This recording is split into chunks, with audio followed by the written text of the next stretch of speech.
नमस्कार दोस्तों, पिछले क्लास तक हम स्टडी कर रहे थे कुछ basic concepts of states of matter, जहाँ पे हम इंटरमॉलिक्यूलर फोर्स कर रहे हैं। अगर आप IIT JEE या नीट की तैयारी कर रहे हो तो ये क्लासेस आपके लिए बहुत इंपॉर्टेंट है, क्योंकि हम ये लेक्चर सीरीज़ चला रहे नो योर बेसिक्स या clear your basics lecture series हम चला रहे हैं, जिसके ज़रिए बेसिक्स में जो भी थोड़ी बहुत प्रॉब्लम हो सकती है आपको वो एकदम क्लियर हो जाएगा।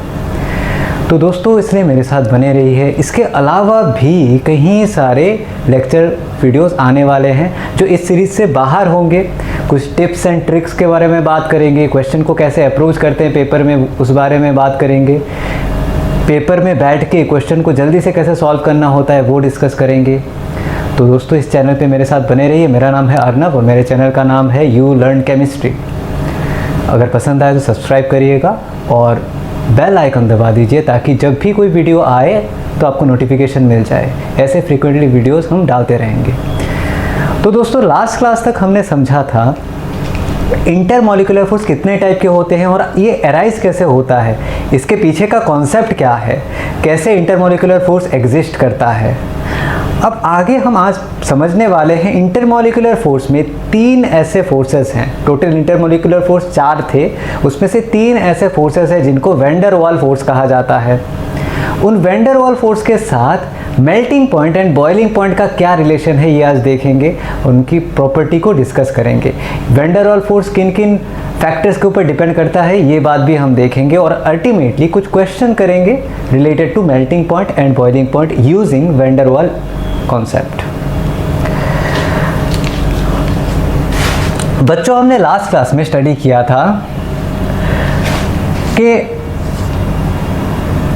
कितने टाइप के इंटरमॉलिक्यूलर फोर्स होते हैं। हमको मिला था हाइड्रोजन बॉन्ड एक इंटरमॉलिक्यूलर फोर्स होता है, हमको मिला था दोस्तों डाइपोल डाइपोल एक इंटरमॉलिक्यूलर फोर्स होता है, हमको मिला था dipole induced dipole intermolecular force होता है, और मिला था हमको लंदन फोर्स जिसको इंस्टेंटेनियस डाइपोल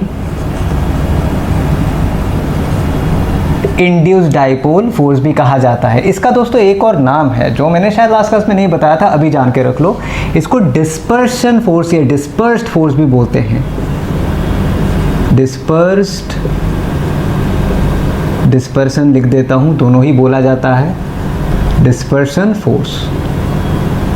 ठीक, तो इन चारों के बारे में डिटेल हमने डिस्कस कर लिया था। अब क्या करेंगे, ये जो 3 फोर्सेस हैं ये क्या होते हैं, वैन डर वाल फोर्स होते हैं, क्योंकि इसको किसने सबसे पहले एक्सप्लेन किया था, वैन डर वाल ने। तो वैन डर वाल फोर्स जो है किस किस चीज़ के ऊपर डिपेंड करता है वो देखते हैं। तो दोस्तों, वैन डर वाल फोर्स जो है, मैं यहाँ पे VWF लिख रहा हूँ, शॉर्ट करके लिख रहा हूँ, आप समझ जाना। वैन डर वाल फोर्स जो है ये डिपेंड करता है मास ऑफ द मॉलिक्यूल के ऊपर। मास ऑफ द मॉलिक्यूल के ऊपर डिपेंड करता है वैन डर वाल फोर्स। ठीक इसी तरह वैन डर वाल फोर्स जो है वो डिपेंड करता है surface area of the molecule के ऊपर।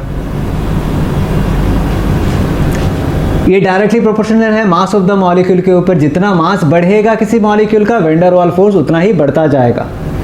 जितना सरफेस एरिया बढ़ेगा, यानी अगर ऐसा कोई कंपाउंड हो, अगर ऐसा कोई मॉलिक्यूल हो जिसमें ज़्यादा से ज़्यादा एटम्स सरफेस में ही एग्जिस्ट कर रहे हों, तो वैसे केसेस में वैन डर वाल फोर्स बहुत ज़्यादा होगा। जितना ज़्यादा सरफेस एरिया होगा उतना ही ज़्यादा वैन डर वाल फोर्स होगा।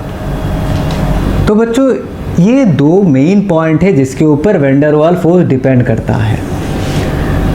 अब मेल्टिंग या बॉइलिंग पॉइंट जो है ये कैसे डिपेंड करता है वैन डर वाल फोर्स के ऊपर, ये बच्चों डायरेक्टली डिपेंड करता है वैन डर वाल फोर्स के ऊपर। जितना ज़्यादा वैन डर वाल फोर्स उतना ही ज़्यादा बॉइलिंग पॉइंट होगा किसी का।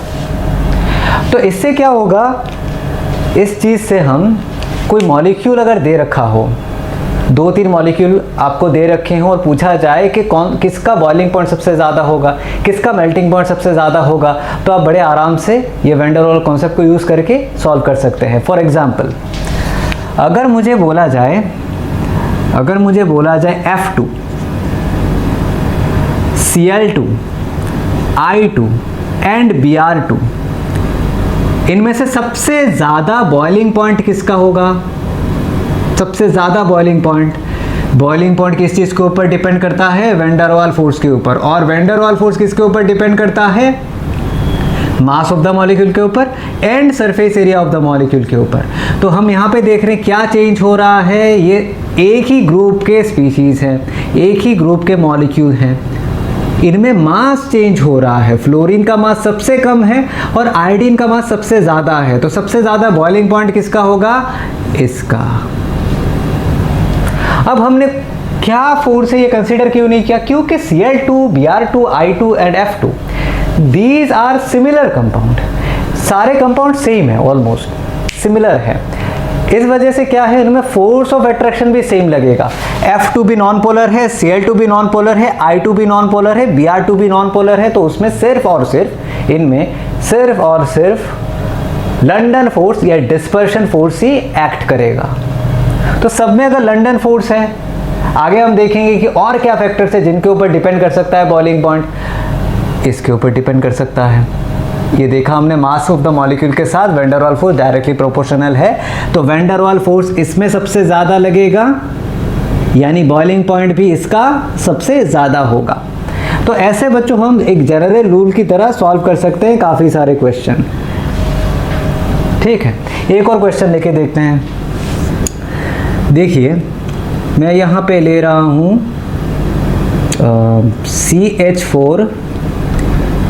CH4 लिया मैंने, CH3Cl लिया। ठीक है, मतलब एक सैंपल में CH4 लिया, यहाँ पे खाली CH4 मीथेन है। यहाँ पे खाली क्या है?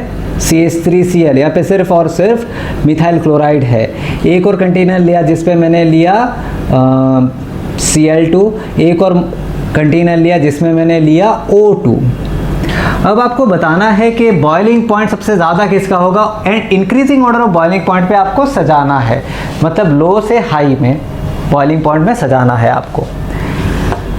तो यहाँ पे अगर हम देखें, चारों मॉलिक्यूल में एक मॉलिक्यूल ऐसा है जिसमें डेल्टा नेगेटिव डेल्टा पॉजिटिव आएगा due to the difference in electronegativity, यानी ये डाइपोल फॉर्म कर रहा है। अगर डाइपोल फॉर्म कर रहा है तो इसका जो सैंपल है, जो दूसरा मॉलिक्यूल इसका होगा, इसके साथ किस टाइप का अट्रैक्शन होगा? डाइपोल अट्रैक्शन होगा। लास्ट क्लास में मैंने बताया था, बहुत ध्यान से, अगर याद नहीं तो दोबारा जाके वो वीडियो देखो।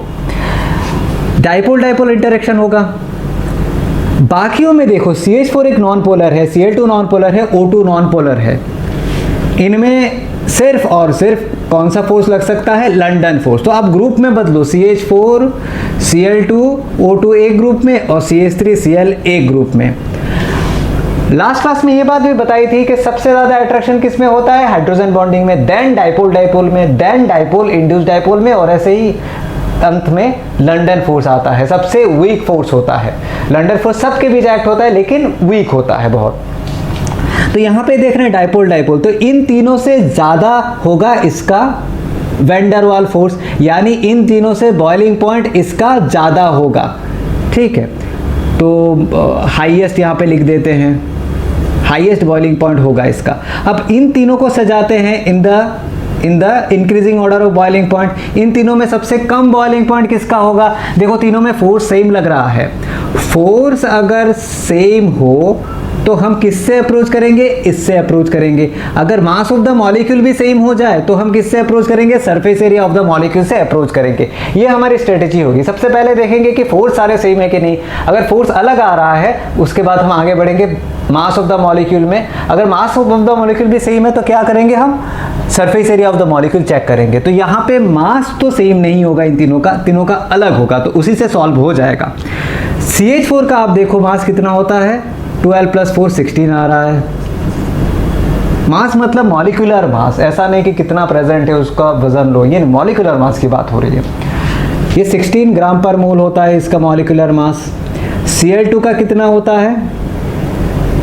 एक Cl का होता है 35.5, दो Cl2 का कितना होगा? 71 हुआ। चलो O2 का कितना होगा? एक O का होता है 16, तो दो का होगा 32। तो हमको दिख रहा है इसका मास सबसे कम है, उसके बाद ये आता है, यानी वैन डर वाल फोर्स भी इसका इन तीनों में सबसे कम होगा। फिर आएगा O2, और अंत में आएगा Cl2। यानी इन तीनों में वैन डर वाल फोर्स सबसे ज़्यादा किस में लग रहा है? इसमें लग रहा है। यानी बॉइलिंग पॉइंट भी इन तीनों में सबसे ज़्यादा किसका होगा? Cl2 का होगा। बात समझ में आ रही होगी आपको। अगर हम इन चारों का ऑर्डर लिखने जाएं, इंक्रीजिंग ऑर्डर, तो कुछ ऐसा आएगा। सबसे कम किसका है? सबसे कम मास जिसका है CH4 का। फिर कौन है? O2। फिर कौन आया? Cl2, अभी बताया है। और ये इसमें फोर्स ही अलग है, डाइपोल डाइपोल लग रहा है, उसके साथ इनका कोई कंपैरिजन नहीं है, इनसे कहीं ज़्यादा है उसका फोर्स, तो CH3Cl उसके बाद आएगा। बच्चों आपको समझ आया होगा, कोई टफ कॉन्सेप्ट नहीं है, बहुत ही इजी कॉन्सेप्ट है ये जनरल रूल है। तो बच्चों आज की क्लास को हम ऐसे ही शॉर्ट रखते हैं। अगली क्लास में हम एमाइन को लेके एग्जाम्पल स्टार्ट करेंगे और फिर आगे ही ऐसे और भी क्वेश्चंस करते रहेंगे, ताकि आपको ये कॉन्सेप्ट एकदम से क्लियर हो जाए और अच्छे से आप ये चीज़ क्लियर कर पाओ। पेपर में अगर आए तो बहुत अच्छे से लिख पाओ, सॉल्व कर पाओ। आई होप पसंद आया होगा ये वीडियो। अगर पसंद आया तो लाइक ज़रूर करिए और बने रहिए मेरे साथ, और भी ऐसे वीडियोज़ आते रहेंगे। Thank you.